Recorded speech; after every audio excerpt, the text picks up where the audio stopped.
나는 네가 박해하는 예수다. 단도직입적으로 분명하게 밝히시고, 그리고 또 그에게 나는 하나님이다, 나는 전능자다 이렇게 말씀하시지 아니하고 네가 박해하는 예수다 이렇게 말씀을 해 주십니다. 그래서 자기가 박해자였다는 것을 잊지 아니하도록 처음 만난 하나님이 당신의 이름을 네가 박해하는 예수다 이렇게 해서 너하고 관련된 하나님이다, 너하고는 따로 떨어져 있는, 나는 스스로 있는 자고, 나는 자존자이고, 나는 창조주고, 나는 구속주이고, 이렇게 크고 엄청난 이름으로 그에게 자기를 소개하시는 것이 아니라 나는 에고 예이미, 나는 하나님인데 네가 박해하는 예수다 이렇게 말씀을 구체적으로 해 주십니다. 그냥 엉성하게 넘어가지 아니하고 정확하게 가르쳐 주십니다. 그리고 나서 너는 일어나 시내로 들어가라, 내가 행할 것을 너에게 이를 자가 있다. 아주 신기한 명령을 하십니다. 또 태어나서 아마 이런 명령 지시에 대해서 육신적으로도 많이 겪었겠지만 자라오면서 그가 이런 터무니없는 명령에 이성이 작동하고 합리가 작동하여서 늘 거부감을 가졌던, 그렇게 쉽게 순응할 수 없는, 잘 나가는 이 사울에게는 참 어색한 명령이고 딱딱한 명령이고 도대체 영문을 모르는 명령인 거죠. 일어나서 시내로 들어가라, 너에게 행할 것을 이를 자가 있다. 이 명령 생각해 보면 아주 우스운 명령이고, 차라리 나는 네가 박해하는 예수다라고 하면서 자초지종을 설명하신다든지, 네가 박해한 것은 예수쟁이들만 박해한 것이 아니다, 그것은 결국은 나를 박해하는 거다. 내가 제자들에게 말하지 않았느냐, 너희를 영접하면 나를 영접하는 것이고 너희를 박해하면 나를 박해하는 것이다 라고 그렇게 설명했으니까, 사울에게는 아니지만 제자들에게 하셨던 그 말씀을 근거로 들면서 네가 사실은 정확하게 나를 겨냥하고 있었던 거다 라고 하시면서, 그러지 마라, 이제 변화되어서 새 사람 될 것이고 내가 너를 이방인의 사도로 세웠다라고 하는 것을 알게 될 것이다, 차근차근 이렇게 하지 않는다는 것이죠. 다시는 그러지 마라, 이런 식으로 회유하고 뜸들이고 이렇게 말하지 아니하시고, 또 거듭난 다음에 그에게 이런 사명을 주시지 아니하고, 거듭난 다음에 변화된 다음에 사명을 주시지 아니하고 첫 만남인데 이런 명령을 하십니다. 너는 일어나서 시내로 가라. 이 말씀은 바로 사울이 딱 아는 거죠. 시내는 여기서부터 얼마 떨어지지 아니하는 다메섹이라는 것을 알고 그 다메섹으로 가라 하는 명령인데, 사실은 이 말씀은 생각해 보면 좀 어색한 명령이고 또 부끄러운 명령이죠. 왜냐하면 지금 가던 길을 계속 가라는 말인데, 그 목적지로 네가 행하고자 했던 그 도시로, 그 시내로 가라. 직가라고 하는 거리에 유다라고 하는 유대인이 있는데 거기에서 그가 머물게 될 것을 다 아시고 우리 주님께서 사울에게 명령을 하십니다. 미안하지 않게 또 편하게 부끄럽지 않도록 다른 길 다른 도시로 가라고 하지 아니하고 새 길로 가라고 하지 아니하고, 지금 예수 믿는 사람 죽이기 위해서 잡으러 압송하고 잔멸하고 그러기 위해서 가는 그 길인데 우리 주님께서 그 길로 계속 가라는 겁니다. 그러면 가던 사람 사울은 어떤 느낌이 들까요? 지금 죽이러 가는 길인데, 예수 죽이러 가는 길이고 예수 믿는 사람들 잡으러 가는 길이고 잔멸하러 가는 길인데, 위협과 살기가 등등하여서 박해하고 폭행하기 위해서 이성을 잃고 야수처럼 날뛰던 바로 그 길인데 우리 주님께서 다른 길로 돌아가라고 하지 아니하고 고국으로 귀환하라고 하지 아니하고 예루살렘으로 돌아가라고 하지 아니하고 조금 더 마저 다메섹으로 시내로 들어가라고 말씀을 하십니다. 어디서 들어보셨던 말씀이지 않습니까? 요나에게 저 큰 성읍 니느웨로 가라, 저 큰 성읍 니느웨로 가라. 싫어서 반대쪽으로 가고 있던 요나에게 저 큰 성읍 니느웨로 가라 라고 하는 그 명령은 주님께서 처음부터 요나에게 명령하셨던 그 길로 가라는 그런 의미이지만, 사실은 요나에게는 어떤 도시였습니까? 그 성읍은 가기 싫은, 가서는 안 될, 요나 스스로에게, 자신에게는 정말 억울한 길이고 말도 안 되는 길. 가봤자 하나님께서 사랑을 베푸실 텐데, 긍휼을 베푸실 텐데, 자비를 베푸셔서 용서하실 텐데 다 알고 있었습니다. 그렇기 때문에 원치 않았던 길이지 않습니까? 그 길로 갈 수밖에 없었던 것처럼 사울에게 사실은 부끄러운 길이죠. 그 길은 부끄러운 길이고, 그리고 또 악한 길이고, 분노하는 길이고, 자기 의가 살아서 그렇게 춤추던 길이고, 그 길은 가서는 안 될 길이었죠. 인간적으로 봤을 때는 가서는 안 된, 또 공의적으로 봤을 때, 하나님 차원으로 봤을 때 이 길은 자기 백성들을 죽이기 위해서 가던 길인데, 우리 주님께서 사울에게 그 길로 계속 가라고 말씀하신다는 것이죠.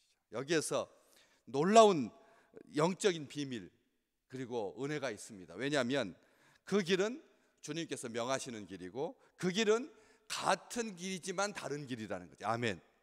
같은 길이지만 다른 길이다. 우리가 오늘 하나님 앞에 기도할 때 어떻게 기도하십니까? 막 천지가 개벽하고 모든 것이 뒤바뀌고 역전되고 이런 것을 기도하십니까?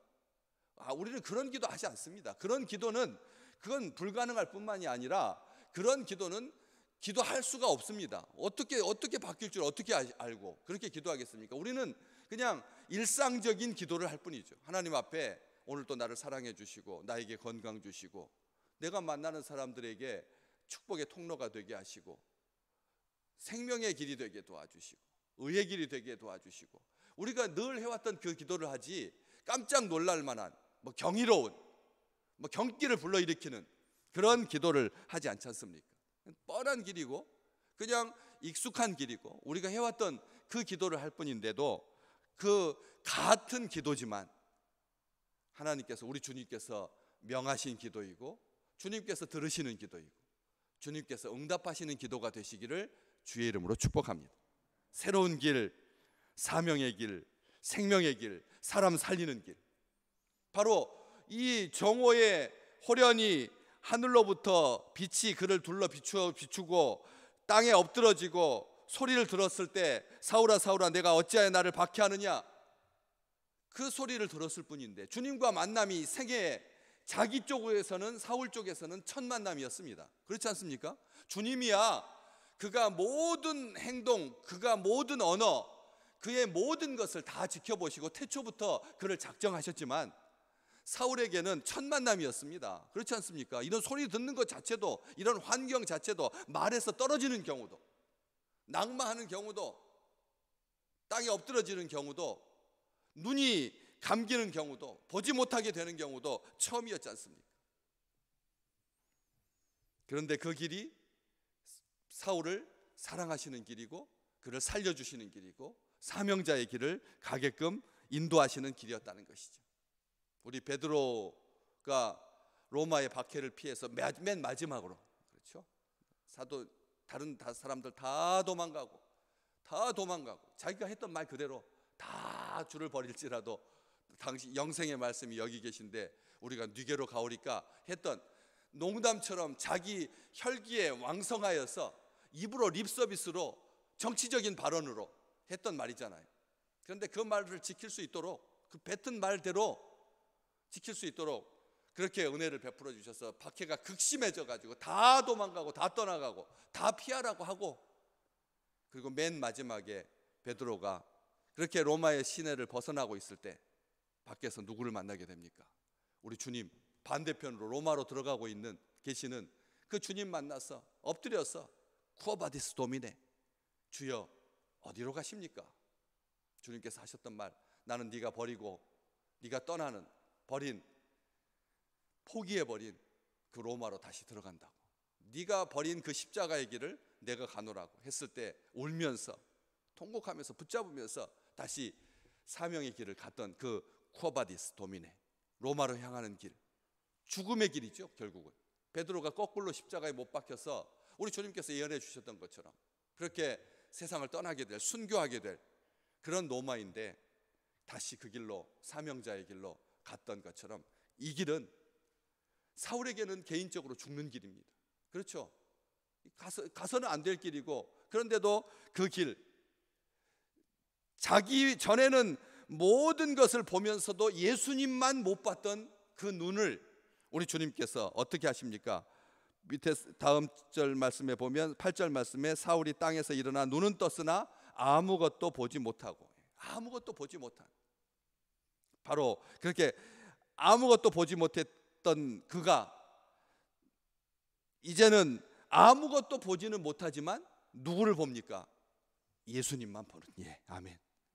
그렇죠. 아무것도 보지 못했지만 이제는 예수님을 볼 수 있는, 이게 놀라운 은혜인 겁니다.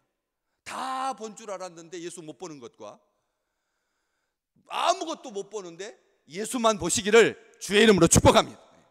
우리의 평생의 기도 제목입니다. 그렇지 않습니까? 우리 우리 눈이 얼마나 강해져서 백내장에 시달리고 녹내장에 시달리고 황반 변성에 시달리고 해서 점점 눈이 시달리는 시대 아닙니까? 스마트폰 오래 보고 있어가지고 눈물이 나와가지고 눈을 적셔줘야 하는데 깜빡거리지 않아가지고 30분 보고 있고 1시간 보고 있어가지고 이 세대 자체가 다 눈이 다 건조해진 시대, 빡빡한 시대, 막막한 시대. 그래서 눈이 가장 시달리는 이 시대인데, 우리 주님께서 사명을 주셨을 때 영의 눈이 열려서, 영의 눈이 열려서, 그래서 다른 것은 못 봐도 예수 그리스도만 보는 것, 이게 우리 주님께서 인도해 주시는, 겉으로 봤을 때는 죽음의 길이고 고통의 길이겠지만 그 속에서 일으키시고 보게 하시는 그런 새로운 길이다. 새롭고 산 길, 새롭게 산 길, 다시 말하면 하나님을 향하여서 가는 길, 그 길이 되었던 것이죠. 또 한 가지는 사람을 부리고 결박하여서 잡아오려고 하던 그 길, 그런 그 길에서 사람을 부리고 자기 혼자 대제사장에게 공문을 청하여서 체포영장 가지고 결박하여서 예루살렘으로 끌고 남녀를 막론하고 끌고 오려고 했던 아주 완력의 길, 그렇지 않습니까? 완력의 길, 강제하는 길. 그래서 자기 혼자 가지 아니하고 자기하고 힘이 비슷한, 자기가 부릴 수 있던, 쉬웠던 여기 일행들, 밑에 7절 말씀, 같이 가던 사람들, 같이 가던 사람들.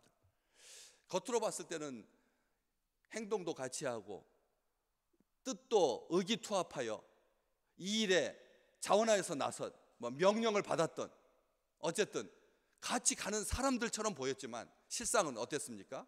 다 다른 사람이었다. 각자 자기 목적이 있었던 그런 것이, 명분은 그거였지만 자기 욕심 채웠던 그런 사람들, 부리던 사람들, 함께 했던 사람들, 같이 가던 사람들. 근데 어떻게 됩니까? 그들의 손에 이끌려서 다메섹으로 들어갑니다. 그들의 손에, 밑에 8절 말씀에 보지 못하고 사람의 손에 끌려 다메섹으로 들어가. 사람의 손에 끌려서 다메섹으로 들어가는. 그래서 사흘 동안 보지 못하고 먹지도 마시지도 못하고 죽음을 경험한, 그렇지만 여기에서 사흘 동안 보지도 못하고 먹지도 마시지도 못하는 딱 죽은 상태가 된, 사흘 동안 꼼짝 탈수 아무것도 하지 못한, 그런 다음에 바로 그 후에 19절 말씀에 보시면 다음 뒤로 쭉 넘어가서 눈에서 비늘 같은 것이 벗어져서 다시 보게 되고 세례받게 되고 음식 먹고 강건해져서 우리 주님께서 명하신 모든 사명을 평생에 걸쳐서 그가 마지막 달려가는 순간까지 표대를 향하여서 전심전력하고 이방인의 사도가 되고 구원의 그릇이 되어서 우리 주님께 충성하였던 것처럼, 겉으로 봤을 때는 아무런 변화도 없었습니다. 그렇죠? 그렇지 않습니까? 소리가 변화시키겠습니까? 빛이 변화시키겠습니까? 우리는 변화시킬 것을 그걸 기대하거든요. 갑작스러운 호련한 광활한 빛, 큰 소리로 인해서 뭐가 변화될 것처럼 보이지만 가던 길은 멀쩡한 길입니다. 하나도 안 달려졌습니다. 가던 길이 갑자기 나무가 우거져 가지고, 그래서 포도농굴이 우거져서 그 요나의 박농굴처럼 그렇게 그늘진 길이 아니라 하나도 변하지 않는 정오의 햇빛이 뜨겁게 내리치는 겉으로 봤을 때는 아무런 변화가 없었지만 그 속에서부터 우리 주님께서 서서히 그 속에 생명을 잉태하게 하시고 하나님의 나라를 꿈꾸게 하시고 그리고 주 예수 그리스도를 위해서 자기의 목숨을 배설물처럼 여겼던 위대한 사도가 태어나게 되는 것이죠. 사도행전 읽을 때마다 우리는 놀라운 사람들을 봅니다. 빌립을 보고 스데반을 보고 그리고 사울을 보고 베드로를 봅니다. 고넬료를 보고요. 로마의 셋집에서 그렇게 갇혀 있었지만 하나님의 나라를 강론하고 그래서 끝까지 사명자의 길을 가게 하시는 우리 주님의 은혜가 우리 믿음의 식구들에게 날마다 강물처럼 넘쳐 흐르시기를 주의 이름으로 축복합니다.